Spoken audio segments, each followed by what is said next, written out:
네, 성경 66권 중에 첫 번째 책인 창세기는 지난 시간에 말씀드렸지만 모든 것의 기원, 오리진, 모든 것의 그 기원을 말해주는 책이었죠. 지난 시간 우리는 창세기 1장에서 3장까지를 통해 이 세상의 기원, 그리고 인간의 기원, 죄의 기원에 대해서 보았습니다. 그리고 여러분, 여기에는 인생의 모든 궁금증에 대한 답이 다 들어있다라는 것도 우리가 보았습니다. 우리가 어디로부터 와서 어디로 가는 존재인가, 또 우리는 왜 살아야 되는가, 왜 사는가, 우리의 존재 목적이 무엇인지에 대한 답은 사실은 창세기 1장 1절 안에 다 있습니다. 태초에 하나님이 천지를 창조하시니라. 그 하나님 안에 인생의 모든 궁금증, 모든 물음에 대한 답은 그 하나님 안에 다 있다라는 것을 보았어요. 이것을 여러분 사도 바울의 표현을 조금 빌려서 이렇게 설명을 하자면 로마서 11장 36절 말씀 같이 읽어볼게요. 이는 만물이 주에게서 나오고 주로 말미암고 주에게로 돌아감이라. 그에게 영광이 세세에 있을지어다. 아멘. 그러니까 여러분, 인간을 포함한 모든 만물은 주님으로부터, 하나님으로부터 지음받아 존재하고 하나님으로 말미암아 기동하고 결국은 누구에게로? 하나님께로 돌아갑니다. 하나님으로 시작하고 하나님으로 끝나요. 그게 인생입니다. 그래서 여러분, 창조의 목적과 질서를 따라 이 왕이신 하나님의 다스림 안에 사는 자들은 하나님의 사랑과 은혜로 살아가다가 어디로 가죠? 결국은 어디로 돌아가죠? 우리 오늘 이제 예배 끝나고 가겠지만 우리 이제 먼저 가 계신 우리 김연인 집사님 먼저 가 계신 그 하나님이 은혜와 사랑으로 다스리시는 영원한 그 나라로 우리가 돌아가게 됩니다. 그러나 여러분, 창조의 목적을 거스르고 창조의 질서를 거슬러서, 그 말은 내가 내 인생의 주인이 된다는 얘기죠. 창조의 목적은 하나님이 우리의 주인이신데 내가 내 인생의 주인이 되어서 내 뜻대로 살아가는 인생들은 이 땅에서부터 하나님이 없는 지옥을 살다가 그러고 결국 어디로 돌아가죠? 결국은 하나님이 진노로만 다스리시는 영원한 형벌인 지옥 형벌로 돌아가게 돼요. 그러니까 여러분, 지옥에도 하나님은 계십니다. 그러니까 무슨 얘기냐면 계시긴 계시는데 하나님이 오로지 진노로만 다스리시는 곳이 지옥이에요. 천국은 하나님의 사랑과 은혜로 다스리는 곳이 천국입니다. 그러니까 인간은, 여러분, 인간의 삶은 하나님부터 시작해서 결국은 하나님께로 돌아가요. 근데 어디로 돌아가느냐가 중요한 거죠. 그러므로 여러분, 하나님의 영광을 위해 존재하고 살아가는 것이 모든 만물의 존재 이유이고, 특별히 하나님의 형상으로 지음받은 인간이 살아가야 될 목적이고 이유라는 것을 우리는 창세기의 서두에서 보았습니다. 그래서 웨스트민스터 소요리 문답, 우리가 주일마다 하고 있는 웨스트민스터 소요리 문답 첫 번째, 여러분 기억납니까? 한번 읽어볼까요? 답만 읽어보겠습니다. 인간의 제일된 목적은 하나님을 영화롭게 하고 영원토록 하나님을 즐거워하는 것입니다. 여러분, 이게 인간의 존재 목적, 살아가는 이유, 우리가 왜 사는가, 이것 때문에 사는데, 우리가 살아가는 이유는 하나님으로부터 시작됐고 하나님으로 말미암고 하나님께로 돌아가는 그 하나님을 영화롭게 하고 그 하나님을 즐거워하는 것이 인간의 존재 목적.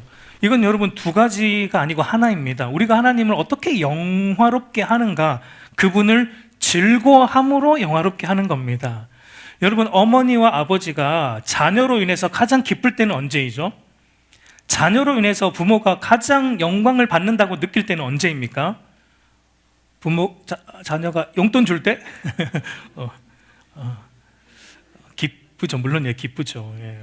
저는 아직은 그 단계까지는 안 왔지만 기쁠 것 같아요. 그러나 여러분, 사실은 더 기쁜 거는 자녀가 뭐 큰 일을 하고 자녀가 뭔가 부모를 위해 큰 일을 해서 기쁘다보다는, 그러니까 자녀가 어머니와 아버지와 함께 있는 것을 다른 어떤 것보다 기뻐하고 즐거워할 때 부모는 기쁩니다. 자녀가 어머니와 아버지의 그 사랑 안에 거하는 것을 다른 어떤 어떤 거, 친구 만나는 것보다, 세상에서 뭐 다른 거 즐기는 것보다 그 부모님 안에 거하는 것을 기뻐하고 즐거워할 때 부모도 느껴요. 아, 내가 이 자녀를 통해 영광받고 있구나라는 걸 그때 느끼는 겁니다. 정상적인 부모라면 그래요. 비정상적인 부모는 이걸 더 원하지만 정상적인 부모라면 자녀가 부모를 즐거워하는 것을 더 원합니다. 마찬가지로 여러분, 하나님이 언제 가장 영광 받으시냐면 우리가 다른 어떤 것보다 하나님으로 기뻐하고 즐거워할 때예요. 우리가 다른 어떤 것보다 하나님의 질서 안에 거하는 것을 기뻐하고 즐거워할 때 하나님은 우리를 통해 영광 받으세요. 우리가 큰 일을 하는 거 바라지도 않습니다. 하나님 못할 뿐더러 하나님이 원하시는 것은요, 그저 하나님을 기뻐하는 것, 다른 어떤 것보다 하나님 안에 거하는 것, 이걸 가장 원하시는 거예요. 그때 영광 받으세요. 그리고 여러분, 여기에서 벗어난 것이 뭐라고 성경은 말하죠? 죄라고 말하는 거예요. 여기에서 벗어난 상태가 죄라는 겁니다. 그러니까 내 안에 하나님보다 더 기뻐하는 것 있습니까? 그게 죄예요. 그러니까 하나님보다 다른 것을 더 기뻐하고 즐거워하는 것, 하나님의 창조 질서보다 다른 질서를 따라 사는 것을 더 기뻐하는 것이 바로 죄라는 겁니다. 그게 창세기 3장에 나오는 선악과 사건입니다. 그러니까 여러분, 죄는 하나님이 주인이 아니고 주체가 아니고 내가 주체가 되어 주인 되어 살아가는 모든 것이 죄입니다. 내가 주인 되어 아무리 착하게 살아도 죄입니다. 내가 주인 되어 있는 상태가 죄라는 겁니다. 여러분, 죄라는 말을 영어로 보면은 sin이라는 말을 쓰잖아요. 그 영어 sin을 보면은 SIN으로 되어 있는데 그 중간에 있는 단어가 뭡니까? 알파벳 I잖아요. 여러분, I가 무슨 뜻이죠? 영어로 I가 무슨 뜻이죠? 나라는 뜻이잖아요. 그러니까 여러분, 죄라는 영어 알파벳도 봐도 죄가 뭐라고 정의하고 있습니까? 내가 중심에 와 있는 게 죄라는 겁니다. 나라는 존재가 중심에 와 있는 게 죄라고, 나 중심성으로 사는 게 바로 죄의 본질이라는 것을 말하고 있는 거예요. 죄는 여러분, 나 중심으로 사는 겁니다. 하나님은 인간을 어떻게 창조하셨는가? 하나님 중심으로 살아가도록 창조하셨습니다. 하나님 중심으로 살아갈 때 인간은 온전히 기뻐할 수 있고 행복할 수 있고 만족할 수 있도록 그렇게 만드셨어요. 그렇게 지으셨어요. 근데 거기서 벗어난 것이 죄입니다. 그리고 여러분, 거기서 벗어나니까 어떻게 돼요? 죄의 결과가 어떻게 되는 것입니까? 분명 하나님은 창세기 2장 17절에서 선악을 알게 하는 나무의 열매는 먹지 말라, 이 질서를 지켜야 돼, 이게 창조 질서야, 이게 하나님 중심으로 사는 거야. 근데 여기서 벗어나면 반드시 죽으리라. 하나님을 떠나서 내가 내 인생의 주인이 되어서 살아가게 되는 결과는요, 반드시 죽습니다. 이 반드시 죽는다는 것은 먼저는 우리가 생명의 근원이신 하나님과 영적으로 단절되는 영적인 죽음, 모든 자연인들의 상태, 영적인 죽음, 그 다음에 육체적인 어떤 죽음이 찾아온다는 것이고, 그 다음에는 최후 심판 때에 맞이하게 될 영원한 사망, 죽음, 형벌이 있다라는 것, 이게 여러분 우리의 죄가 자초한 결과입니다. 그러니까 하나님을 떠나 자기 중심으로 스스로 행복해지려고 했던 인간의 선택의 결과가 결국은 사망이에요. 죽음이에요. 행복이 아니고 불행입니다. 그래서 인간의 삶은 영적인 죽음으로 시작해서 결국은 영원한 죽음으로 나아가는, 결국 이 땅의 삶은 사망이 지배하는 삶이다라는 것을 우리가 보게 돼요. 여러분, 분명 하나님은 창세기 1장에서 보여주셨어요. 1장과 2장에서 우리에게 선명하게 보여주셨어요. 하나님이 만드신 세상은 원래 이렇지 않다라는 것을. 하나님이 만드신 세상은 보시기에 좋았더라. 근데 우리가 살아가는 이 세상이 왜 이렇게 좋지 않습니까? 그 원인은 우리에게 있습니다. 우리 인간의 죄에게 있다라는 것을 창세기 3장이 보여주고 있었어요. 여러분, 오늘 이 세상이 이렇게 아프고 고통스러운 것은 인간의 죄가 가져온 사망의 그림자가 온 세상을 뒤덮고 있기 때문입니다. 그래서 여러분, 아무리 돈이 많아도, 아무리 좋은 환경을 갖추고 있어도, 아무리 좋은 음식을 먹고 그 음식이 질비해 있어도 생명의 근원이신 하나님과의 바른 관계 안에 있지 않으면 뭐라는 거예요? 사망의 그림자가 드리운 지옥과 다를 바가 없다는 것입니다. 여러분, 오늘 저는 창세기 4장에서 11장까지를 아주 좀 압축적으로 볼 텐데요. 창세기 4장에서 11장까지의 인류의 일반 역사가 그것을 보여주고 있습니다. 인간 사회와 문명은 하나님의 일반 은총, 심판 전까지는 하나님이 일반적인 은혜는 베푸세요. 그러나 심판 이후에 지옥은 이제 하나님의 은혜는 조금도 없는 진노만 있는 곳이 되는데, 어쨌든 이 세상이 죄로 인해 타락했지만 하나님은 일반 은총, 일반 은혜를 베풀어 주심으로 이 땅이 그래도 우리가 살아갈 수 있고, 또 인류가 문명이 발달해가고 또 우리 삶은 편해지는 것을 보게 되는데, 그러나 하나님이 없는 이 인간 사회와 문명은, 하나님 중심이 아니라 인간 중심으로 살아가는 인간 사회와 문명은 갈수록 발달은 하고 편해지는데, 갈수록 그 내막을 들여다보면 더 비참해지고 더 지옥처럼 변해간다라는 것을 창세기 4장에서 11장이 우리에게 보여주는 내용입니다. 여러분, 죄를 짓기 전 아담과 하와가 어떻게 살았죠? 하나님 중심으로 살아가니까 어땠습니까? 중심에 하나님이 있어요. 늘 하나님을 보고 있습니다. 그러니까 하와를 볼 때도 어떻게 봅니까? 한 몸으로 보잖아요. 내 몸처럼 여기면서 사랑하고 아끼고 그렇게 했는데, 죄를 짓고 나니까 자기 중심이 된 거죠. 이제 내가 중심이 되니까, 이제 내가 머리에 올라와 있으니까 하와를 보니까 어떻게 보입니까? 내 몸으로 안 보입니다. 그냥 나를 위해 밥 해주는 사람 정도로 보이기 시작하는 거예요. 그러니까 미워하고 책임 전가하고 서로 위에 군림하려고 하는 어그러진, 비틀어진 관계가 죄 직후에 나타난 인간의 죄의 휴유증이었다는 걸 우리는 창세기 3장에서 보았죠. 근데 여러분, 이제 그 정도로 그쳤으면 그나마 나았을 텐데, 창세기 4장으로 가니까 그 죄가 어떻게 됩니까? 서로 미워하는 정도가 아니에요. 창세기 4장 가면은 그 인간 중심성으로 살아가는 인간이 어디까지 갈 수 있는가, 그걸 보여주는데, 가인이 누구를 죽입니까? 동생 아벨을 죽입니다. 친족 살인. 그리고 가인의 후손인 라멕이 어떻게 하죠? 연쇄 살인까지 나아가는. 그러니까 여러분, 자기 중심성으로 살아가는 사람은 인간이기를 포기했다라는 걸 성경이 보여주는 겁니다. 우리 가인의 후손 라멕이 하는 말을 보면은 이렇습니다. 창세기 4장 23절 24절 한번 읽어볼게요. 라멕이 아내들에게 이르되, 아다와 실라여 내 목소리를 들으라. 라멕의 아내들이여 내 말을 들으라. 나의 상처로 말미암아 내가 사람을 죽였고 나의 상함으로 말미암아 소년을 죽였도다. 가인을 위하여는 벌이 7배일진데 라멕을 위하여는 벌이 77배 1이로다. 여러분, 여기 보세요. 라멕이 뭐라고 말하죠? 라멕의 아내들이여 라고 말한 것을 보면, 라멕에게는 아내가 한 명이었다? 아니면 여러 명이었다? 여러 명이었다는 걸 얘기하는 거죠. 여러분, 분명 하나님은 창세기 1장 2장에서 결혼의 정의를 내려주셨습니다. 결혼이라는 것은 한 남자와 한 여자가 만나서 한 몸을 이루는 게 결혼인데, 지금 라멕은 지금 한 남자와 지금 여러 명의 여자가 만나가지고 일부 다처제, 그러니까 최초의 일부 다처제를 도입한 사람, 라멕이에요. 하나님의 질서를 떠나니까 이런 일이 일어나는 거예요. 창조 질서를 떠나니까 이런 일이 일어나는 거예요. 여러분도 살아보셔서 알겠지만 한 명하고 사는 것도 쉽지 않은데, 이게 제가 가져온 결과라는 겁니다. 그뿐 아니라 여러분, 라멕이 또 어떻게 합니까? 여기 보면은 가인을 위해서는 벌이 7배인데 나를 위해서는 벌이 77배.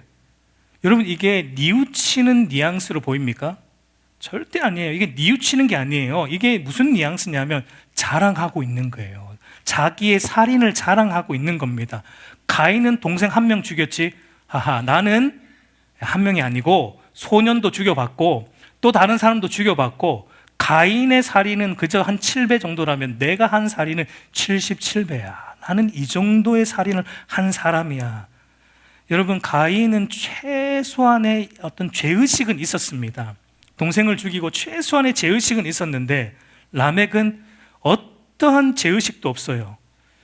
여러분, 죄가 사람을 갈수록 짐승처럼 만들어가는 것을 볼 수 있습니다. 여러분, 죄가 어떻게 들어왔냐면요, 인간이 행복해지고자 죄를 도입했어요.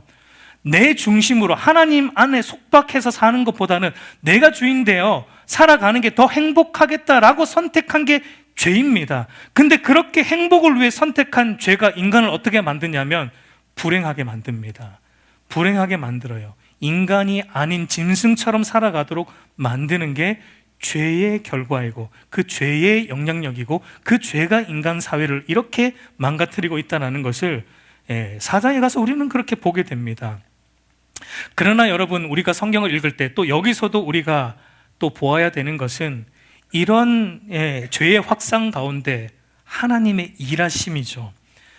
이런 이 죄로 물든 인간들 가운데 하나님은 또 어떻게 하고 계신가? 창세기 4장 그 라멕의 말 바로 이어서 하나님의 말씀이 4장 25절 26절을 보면, 아담이 다시 자기 아내와 동침하매 그가 아들을 낳아 그 이름을 셋이라 하였으니 이는 하나님이 내게 가인이 죽은 아벨 대신에 다른 씨를 주셨다 함이며, 셋도 아들을 낳고 그의 이름을 에노스라 하였으며 그때 사람들이 비로소 여호와의 이름을 불렀더라. 여러분, 죄로 물들어서 인간이 인간 같지 않은 사회로 변해가고 있는 가운데 하나님은 또 불러내시는 거예요. 누구를? 여호와의 이름을 부르는 또 다른 세대, 하나님의 은혜를 입은 또 다른 세대, 아벨 대신에 셋을 주십니다. 여러분, 셋을 통해 누가 오죠? 예수님이 오시잖아요. 결국은. 그러니까 이 죄악 가운데서 하나님은 또다시 우리를 위한 구원의 길, 예수님을 통한 구원의 길을 하나님은 만들어가고 계시다라는 것을 우리는 성경을 통해 보게 되는 겁니다. 그리고 창세기 5장 가면 족보 나오잖아요. 아담의 족보. 예전에 제가 이 본문으로 설교를 했지만 족보에도 보면은 두 가지의 족보가 나옵니다. 살고 낳고 죽었더라의 족보가 나오고, 살다가 하나님과 동행함으로 하나님과 영생하였더라의 족보가, 두 개의 족보가 나와요. 인간의 타락 이후 이 세상은 딱 두 역사로 갈라집니다. 그저 자기 욕심대로 살고 낳고 그렇게 살다가 자기 욕심대로 죽는 족보. 그러나 자기 욕심대로 살지 않고 하나님의 은혜를 입어 어느 순간에 하나님과 동행하다가 하나님과 영원히 영생하는 그 족보, 영생의 족보가 있다라는 것, 창세기 5장이 우리에게 보여줍니다. 그러니까 세상 나라와 하나님 나라의 족보예요. 하나님 없는 세상은 그저 낳고 살다가 죽었더라이지만, 하나님 나라의 족보에 등재된 사람들은 살다가 하나님과 동행하다가 하나님께로 가는 겁니다. 그게 이제 창세기 5장이고, 그리고 창세기 6장부터 9장까지는 이제 노아 홍수 사건이 나옵니다.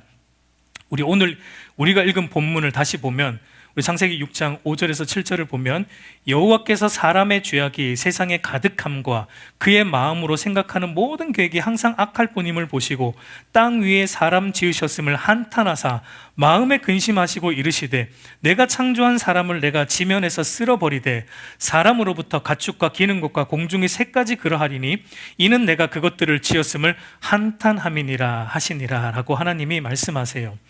여러분, 아담의 타락 이후 인간은 전적으로 부패하게 되었습니다. 그리고 전적으로 부패한 죄인인 인간은 이제 죄를 즐깁니다.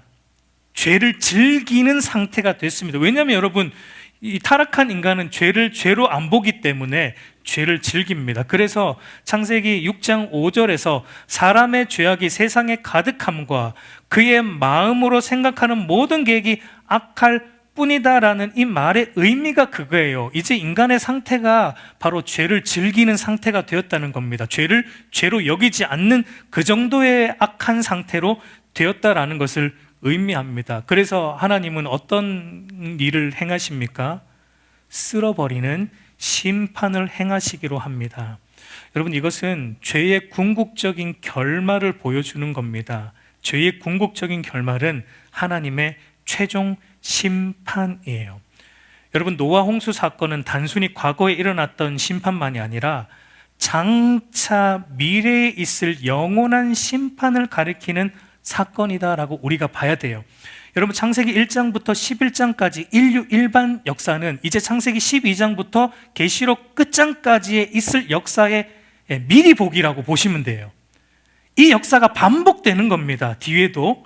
그러니까 미리 보여주는 겁니다. 그러니까 노아 홍수 사건은 장차 임할 영원한 하나님의 그 최종 심판을 노아 홍수 사건이 미리 보여준다라는 거예요.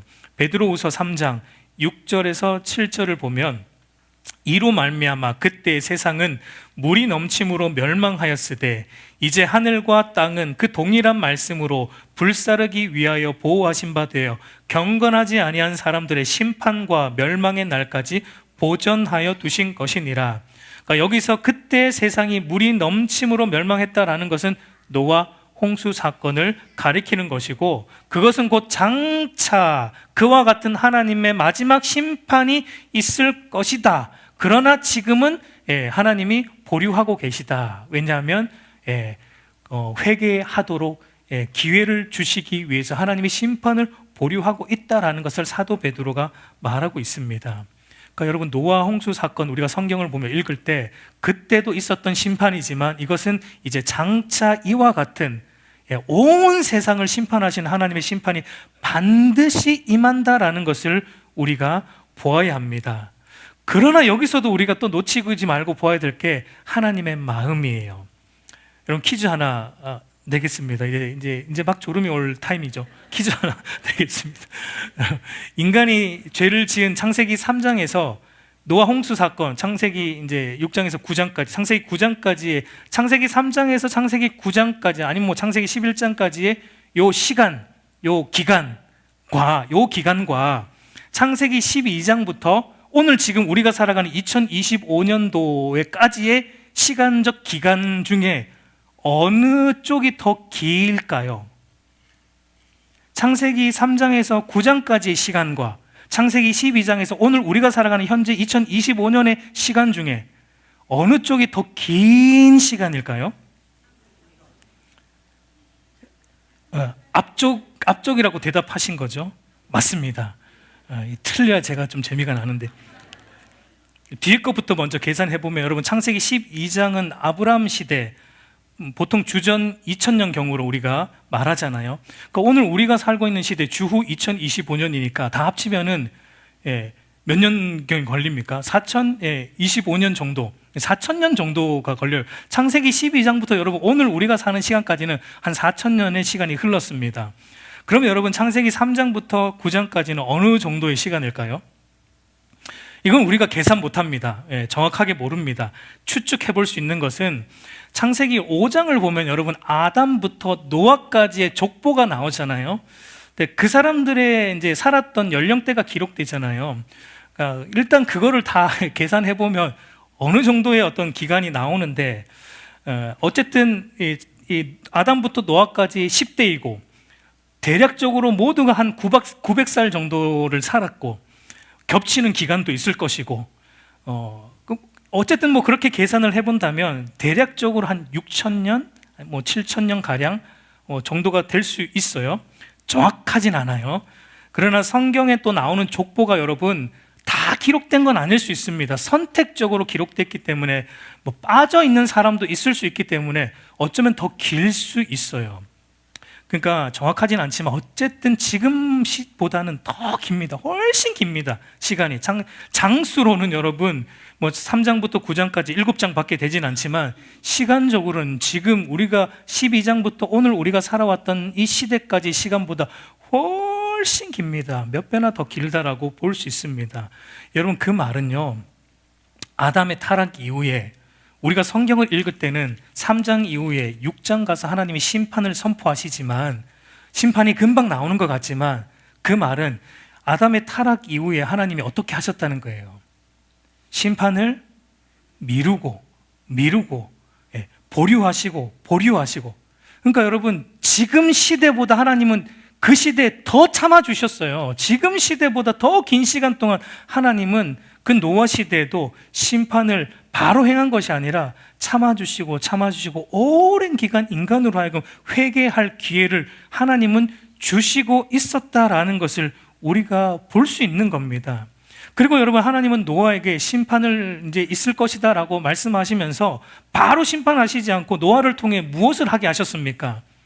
방주를 짓게 하셨잖아요. 산 중턱에다가. 그것도 여러분, 그것은 한편으로는 이제 노아의 가족을 구원하기 위한 하나님의 은혜였지만, 다른 한편으로는 바로 그 시대의 사람들에게 다시금 돌이켜 회개할 기회를 주시는 하나님의 은혜이기도 했습니다. 보통 배는 여러분 어디에다 만들어야 돼요? 바다 근처에 만드는 게 정상적이잖아요. 근데 하나님은 산 중턱에 그것도 엄청나게 큰 방주를 만들려고 했으니까 여러분 눈에 띄었겠죠. 그리고 사람들이 물어보았겠죠. 노아에게 뭐 하고 있냐? 노아야 도대체 뭐 하냐? 제정신이냐? 지금 이 산에다가 무슨 이 방주를 만들고 있냐? 그 노아가 묻는 사람들에게 대답해 줬겠죠. 아, 그게 말이야, 하나님이 이 세상을 창조하셨고, 근데 이 세상이 지금 죄로 말미암아 이 죄가 관영해서 하나님이 곧 심판하신다라고 말씀하셨어. 그런데 하나님이 하나의 구원의 길을 열어주셨는데 그게 방주야.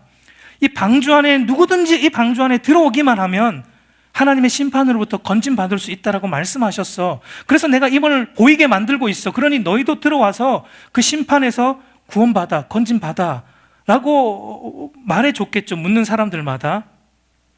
그러나 여러분, 그 시대의 사람들이 그 노아의 말을 듣고 어떻게 했습니까?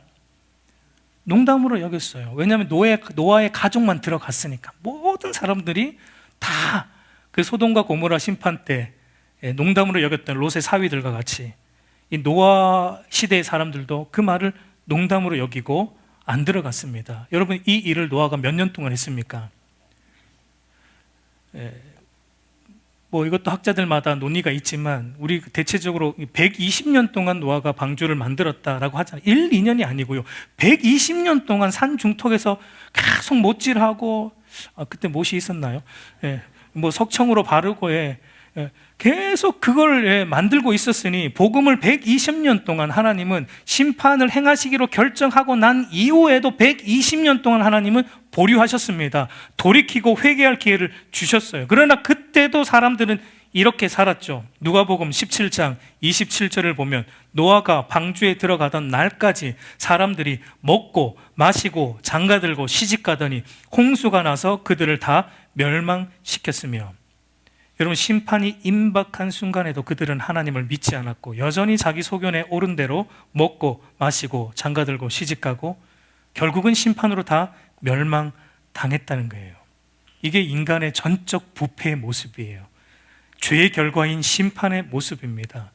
여러분, 역사는 반복되고 있는 거예요. 그때의 일이 오늘날도 반복되고 있습니다. 여러분, 죄에 대한 노아 홍수 심판이 끝나고 나서 하나님의 은혜를 입은 노아를 통해 새롭게 이제 새 나라가 시작이 되잖아요. 창세기 9장 이후를 보면은 이제 은혜를 입은 사람들이 나와서 새롭게 이 나라를 만들어 갑니다. 근데 여러분, 창세기 또 9장에서 11장까지 내용을 보면 또 어때요? 또 반복되죠. 또다시 인간은 하나님을 버리고 자기 중심성으로 살아가는 것. 창세기 9장을 보면 그 노아의 가족의 함이라는 반역자가 나타나서 또 그렇게 죄를 짓고, 그리고 창세기 11장에 하나님처럼 높아지고자 하는 인간들의 그 욕망, 하나님을 버리고 내가 중심에 서겠다는 그 바벨탑 정신, 그것이 또 창세기 11장에 나오는 것을 보게 됩니다. 여러분, 그러니까요, 정말 돌이켜 하나님께 나아올 수 있다는 것은 최고의 복입니다. 여러분, 최고의 복이에요. 최고의 복입니다. 근데 누가 그렇게 나아올 수 있습니까? 누가 그렇게 나아올 수 있는 거예요? 누가 방주 안으로 들어갈 수 있어요? 그 방법은 오로지 하나입니다. 하나님의 은혜를 입은 자들만 들어갈 수 있어요. 하나님의 은혜를 입은 자들만 방주 안으로 들어갈 수 있는 것입니다. 창세기 6장 8절, 그러나 노아는 하나님께 은혜를 입었더라. 노아가 왜 방주를 만들고 왜 방주로 들어갈 수 있었어요? 노아가 한 게 아니에요. 하나님이 은혜를 주셨기 때문에 노아가 방주를 만들었고, 하나님이 은혜를 주셨기 때문에 방주를 구원의 도구로 여기며 들어갈 수 있었던 겁니다. 무조건적인 하나님의 선택과 은혜로 말미암아 노아가 구원을 받았고 오늘 저와 여러분이 이 자리에 있는 것입니다. 여러분, 하나님은 노아 홍수 이후에 노아와 그래서 다시 언약을 맺어요. 노아와 언약을 맺습니다. 창세기 9장을 보면. 근데 하나님이 그 노아와 언약을 맺으면서 그 핵심적으로 말한 내용이 이것인데요. 9장 11절을 보면은 내가 너와 언약을 세우리니 다시는 모든 생물을 뭐 하지 않겠다라고 말씀하시죠.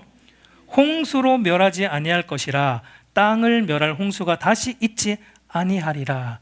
하나님이 노아와 언약을 맺으면서 내가 다시는 이렇게 홍수로 심판하지 않겠다라고 말합니다.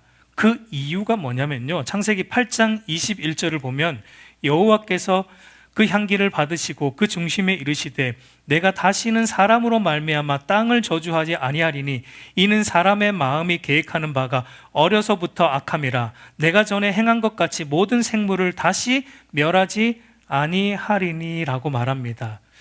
그러니까 왜 이제 다시는 이 홍수로 멸하지 않겠다라고 말한 그 하나님의 말씀의 이유가 뭐냐면 사람이 마음이 계획하는, 그러니까 인간이 전적으로 부패했기 때문에 멸하지 않겠다는 겁니다. 이게 무슨 말이냐면 홍수로 심판한다고 인간은 변하지 않는다는 겁니다. 이렇게 멸망을 해도 인간은 안 변한다는 겁니다. 우리의 죄악된 본성은 그렇게 해서 바뀌지 않는다라는 겁니다. 그래서 하나님은 다시는 홍수로 멸하지 않겠다는 거예요. 그러면 하나님은 어떻게 하시겠다는 겁니까? 어떻게 인간을 다루시겠다는 겁니까? 그 답이 노아와 맺은 언약 안에 또 드러나는데, 하나님께서 노아와 언약을 맺으면서 증표로 무엇을 주셨죠? 무지개를 주시죠. 창세기 9장 13절을 보면 내가 내 무지개를 구름 속에 두었나니 이것이 나와 세상 사이의 언약의 증거니라. 하나님이 노아와 언약을 맺으시고 다시는 내가 홍수로 심판하지 않겠다라고 약속하시면서 그 증거가 무지개라고 말씀하세요. 여러분, 우리가 비가 오고 난 뒤에 가끔씩 보면 무지개가 이렇게 떠 있는 것을 볼 때가 있죠. 그리고 그 무지개를 하나님은 언약의 증표다라고 주십니다. 왜 무지개를 언약의 증표로 주셨을까요? 무지개라는 이 말이 헬라어로 보면 퀘셰트라는 말인데 원래 의미가 활이라는 의미예요. 화살을 쏘는 활. 그러니까 여러분, 무지개 모양이 어떻습니까? 이렇잖아요. 활 모양과 똑같잖아요. 무지개가 활. 근데 여러분, 그래서 무지개를 보통 하늘에 걸린 활 이렇게 표현을 하거든요. 하늘에 걸린 활. 여러분, 왜 무지개를 하나님이 언약의 증표로 주셨을까요? 여러분, 활을 보면은 활은 화살을 쏘기 위해 만들어졌잖아요. 근데 무지개를 보면은 화살 방향은 어디를 향해 있습니까? 하늘을 향해 있습니다. 화살을 쏘아서 화살이 가는 방향은 하늘로 향해 있습니다. 무지개를 보면. 이건 무슨 의미예요? 하나님이 인간의 죄를 돌이키게 하기 위해서 이제 홍수 심판이 아니고 내가 뭘 하겠다는 겁니까? 심판, 죄를 향한 심판의 하나님의 진노의 화살을 인간에게 쏘지 않고 이제는 누구에게 쏘겠다는 거예요? 하나님 자신에게 쏘겠다는 걸 언약으로 주고 계신 겁니다. 우리 창세기 15장 가서 하나님이 아브라함과 언약을 맺을 때도 누가 지나갔습니까? 하나님이 지나가셨잖아요. 아브라함, 네가 실패해도 내가 죽겠다라고 하셨잖아요. 무지개도 똑같아요. 인간의 죄에 대한 하나님의 진노를 이제 누구에게 쏟아부으시는가? 인간에게 안 쏟아붓겠다는 겁니다. 그거 쏟아부어도 인간은 안 변한다는 겁니다. 누구에게 붓는가? 하나님 당신에게 화살을 쏘셔서 예수 그리스도가 이 땅에 오셔서 그 예수 그리스도의 심장에 하나님은 죄에 대한 진노의 화살을 쏘으셔서 우리의 죄를 용서하시겠다는 겁니다. 우리의 죄의 문제를 해결하시겠다는 겁니다. 그리고 우리를 은혜로 받아주시겠다는 겁니다. 그게 하나님의 구원이에요. 하나님이 약속하신 구원은 바로 그 예수 그리스도의 십자가를 통한 그 구원을 허락하시는 거예요. 여러분, 하나님은 죄와 심판이 선포되고 있는 순간에도 그분의 관심은 은혜와 구원이었습니다. 그분의 관심은 어떻게 하면 이 인간들 돌이키게 하는가? 은혜와 구원을 베풀기 위해서 하나님은 자기 목숨을 내놓으실 것을 우리에게 약속을 해주고 계셨던 것입니다. 여러분, 우리의 소망은 여기에 있어요. 오늘날 여러분 이 사회를 보세요. 오늘날 이 사회를 보면 근거 없는 낙관론에 사로잡혀 있습니다. 인간에 대한 근거 없는 낙관론에 사로잡혀 있습니다. 인간이 마치 소망이 있는 것처럼 말하고 그런 분위기를 이 세상의 미디어와 모든 것은 조장합니다. 인간을 미워하고 인간을 안에 소망이 있는 것처럼 말해갑니다. 인간이 이루어낸 문명의 소망이 있는 것처럼 말합니다. 인간 안에 있는 능력의 소망이 있는 것처럼 말합니다. 인간 안에서 조금 나오는 선행의 소망이 있는 것처럼 말합니다. 아니에요. 인간에게는 소망이 없습니다. 오늘날은 하나님이 없어도 얼마든지 행복할 수 있다. 인간 스스로의 힘과 능력으로, 그 바벨탑 정신. 오늘날 인간의 힘으로도 하나님 없어도 우리는 유토피아를 만들 수 있다. 인간이 교육을 잘 받으면 이 세상은 달라진다. 과학과 기술이 발전하면 이 세상은 행복할 수 있다. 그 현대판 바벨탑입니다. 여러분, 창세기 11장 가면 하나님 바벨탑을 어떻게 하셨습니까? 흩으셨잖아요. 무너뜨리셨잖아요. 그 뭐냐면 인간 안에는 소망이 없다는 거예요. 인간이 이루는 문명, 소망이 없다는 겁니다. 여러분, 그리고 우리가 역사를 좀 정직하게 보면요, 역사가 이미 그 모든 걸 말해주고 있습니다. 우리가 정직하지 않기 때문에 그걸 보지 못하는 거예요. 하나님의 일하심을 우리가 정직하지 않기 때문에 보지 못합니다. 여러분, 17세기, 18세기에 계몽주의 시대가 열리면서 모든 인간은 생각했습니다. 인간이 행복한 사회를 만들려면 인간이 지성적으로 더 나아져야 된다. 계몽주의 사상의 핵심은 이성주의고 합리주의입니다. 인간이 지성이 나아지면은 이 사회는 반드시 달라진다. 더 나아진다. 열심히 공부했습니다. 그런데 여러분, 그때 18세기 지나면서, 계몽주의 시대 지나면서 그때 터진 일이 무엇이었습니까? 세계 1, 2차 대전이 그때 터졌어요. 계몽주의 시대에 도래하면서 세계 1, 2차 대전이 터졌습니다. 인간이 똑똑해지니까 하는 짓이 뭐라고요? 남들 죽이는 일 하는 거예요. 똑똑하니까 더 큰 무기를 만드는 겁니다. 똑똑하니까 더 위험한 살상 무기를 만드는 거예요. 문명이 발달하니까 인간은 사람을 죽입니다. 가인과 람에게의 역사가 이어지고 있는 거예요. 이어지고 있는 거예요. 과거의 일이 아니에요. 그 일은 또 역사는 반복되고 있는 거예요. 인간 안에는 소망이 없다라는 거예요.